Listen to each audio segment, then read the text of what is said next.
नमस्ते। आज हम बात करेंगे डायबिटिक न्यूरोपैथी के बारे में।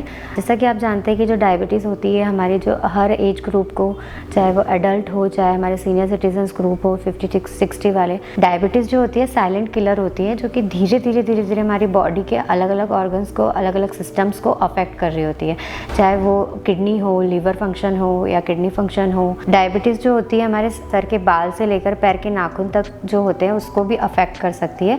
तो हमको इस चीज़ पर बहुत ध्यान रखना है। डायबिटीज से हम कैसे बचें, इससे परेशानी होने वाली परेशानी से हम कैसे बचें और हम इसमें क्या क्या ध्यान रख सकें, क्योंकि कितने लोगों को पता ही नहीं होता है वो डायबिटीज़ अनकंट्रोल डायबिटीज़ होती है। डायबिटीज़ को समय पे चेक नहीं कराना या समय पे ध्यान नहीं देना, या सिम्टम बहुत सारी बॉडी हमें देती है पर हम उस चीज़ पे ध्यान नहीं देते, जिसकी वजह से हमको प्रॉब्लम हो जाती है। उसके जो सिम्टम्स होते हैं या साइन होते हैं ये बहुत जल्दी नहीं आते, बट धीरे धीरे ये हमारी बॉडी में दिखने लगते हैं।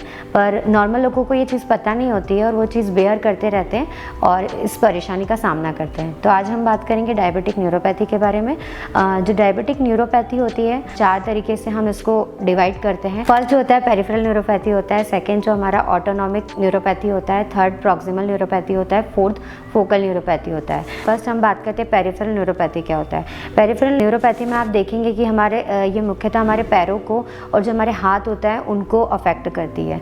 पैरों में आप देखेंगे कि पैरों में टिंगलिंग हो जाना, नमनेस हो जाना, पता ही चलना। कितने लोग गार्डन में घूमते हैं उन लोगों को पता ही नहीं होता है कि पैरों में कुछ लग गया या कोई हार्ड सरफेस या किस तरह की सरफेस में हार्ड है या गर्म चीज़ है या ठंडी चीज़ है, उस जगह पर पैर रखते हैं, उन्हें पता ही नहीं होता है कि ठंडा है या गर्म है और पैर पे छाले पड़ जाते हैं। चप्पल का बार बार पैरों में से निकल जाना, पैरों में क्रैम्प आना, पैरों में जब रात में जब पेशेंट सोएगा तो उससे अजीब तरीके से जैसे चींटी काटती है, अंदर कुछ उसे काटने जैसे उसको सेंसेशन फील होगा जब वो लेटेगा। पैरों में ड्राइनेस आ जाना, अगर डायबिटीज़ अनकंट्रोल डायबिटीज़ है या कुछ चीज़ें अगर डायबिटीज़ की सही नहीं है तो आप देखेंगे कि पैरों में अगर किसी भी तरह की अगर चोट लग गई है या कोई घाव है तो उसका जल्दी से भरना नहीं हो पाता है।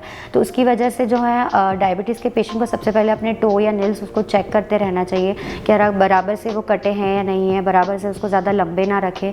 और पैरों में अगर सोते समय रात को अगर ड्राइनेस होती है तो वो भी हमें चेक करना है कि ड्राइनेस तो नहीं हो रही है।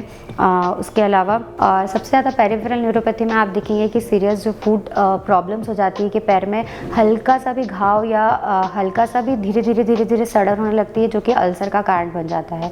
तो हमें सबसे पहले इसमें ये एक सीरियस कॉम्प्लिकेशन होता है तो इसका हमें ध्यान रखना है। और पैरों में हमें अगर ड्राइनेस होती है तो लोशन वगैरह पहनना है। रात को अगर सोते समय आप कॉटन सॉक्स भी यूज़ कर सकते हैं और लोशन भी लगा सकते हैं। और आपको समय समय में आपके जो नेल्स है उनको भी चेक करते रहना है।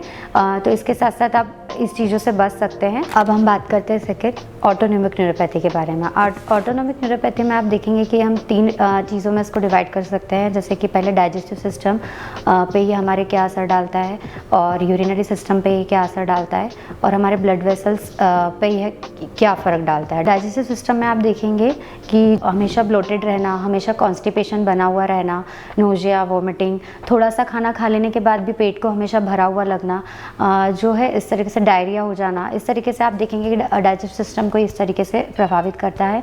सेकेंडली हम बात करेंगे यूरिनरी सिस्टम पे, जैसे कि इनकंटिनेंस यानी कि यूरिन का लीकेज हो जाना, ब्लैडर को खाली करने में दिक्कत आना, मतलब यूरिन पास आउट करने में दिक्कत आना, ये इस तरीके से यूरिनरी सिस्टम को अफेक्ट करता है। और जो ब्लड वेसल्स होती है, ब्लड वेसल्स में आप देखेंगे कि नोजिया, वोमिटिंग, जल्दी से एकदम से स्टैंडिंग करते हैं या खड़े होते हैं, उसमें आपको एकदम से चक्कर आ जाना, बीपी का एकदम से बढ़ जाना, ये सब कारण होते हैं ऑटोनॉमिक न्यूरोपैथी में। अब हम बात करते हैं प्रॉक्सिमल न्यूरोपैथी के बारे में। प्रॉक्सिमल न्यूरोपैथी में आप देखेंगे कि आपका हिप हो गया, आपका थाई हो गया और जो आपका अपर ट्रंक हो गया, इसमें मांसपेशियाँ दर्द की वजह से कमज़ोर हो जाती है, जिससे पैरों में कमज़ोरी आ जाती है।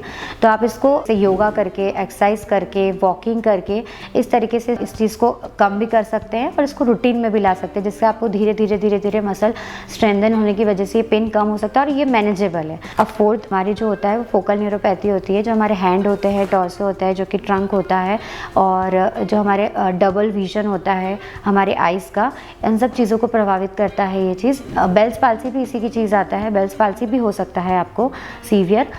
तो ये सब जो चीज़ें होती है ये सब फोकल न्यूरोपैथी के अंदर आती है। अब ये हमने सारी जो चीज़ें बातें करी न्यूरोपैथी के बारे में, ये सब कोरिलेट करती है एक दूसरे को चीज़ों को। मैं आपको इतना ही कहना चाहूँगी कि आप चारों चीज़ों को मैनेजेबल कर सकते हो। आप टाइम टू टाइम अपने डायबिटीज़ को चेक करवाएं, जो 3 महीने में जो रेगुलर A1C जो टेस्ट होता है उसको रेगुलर चेकअप कराएं, डॉक्टर के टच में रहें। या कोई भी आपको रिलेटेड चीज़ हो जो आपको लग रहा है तो आप उसको प्लीज़ अपने डॉक्टर से डिस्कस करें और उसके बारे में जानें। और आपको समय समय पे आपके हाथ पैरों में आपको ध्यान रखना है कि अगर कोई कट लग रहा है, कुछ लग रहा है तो उसका मेडिकेशन करें, उसको बैंडेजिंग करें। हमेशा से नेल्स को कट करके रखना है जिससे कि आपको कहीं भी चोट नहीं लगे या घाव ना हो। और बराबर लोशन और मॉइस्चराइज़र का यूज़ करना है जिससे पैरों में या कहीं भी आपको चोट ना लगे। यही सब बातों का ध्यान रखकर आप डायबिटिक न्यूरोपैथी से जो है बच सकते हैं। और एक्सरसाइजेस भी करनी है आपको। सो उम्मीद करती हूँ आज आपको ये वीडियो पसंद आया होगा और ये जानकारी पसंद आई होगी। सो इसी तरह की जानकारी के लिए चैनल सब्सक्राइब कीजिए, लाइक कीजिए, कमेंट कीजिए, शेयर कीजिए।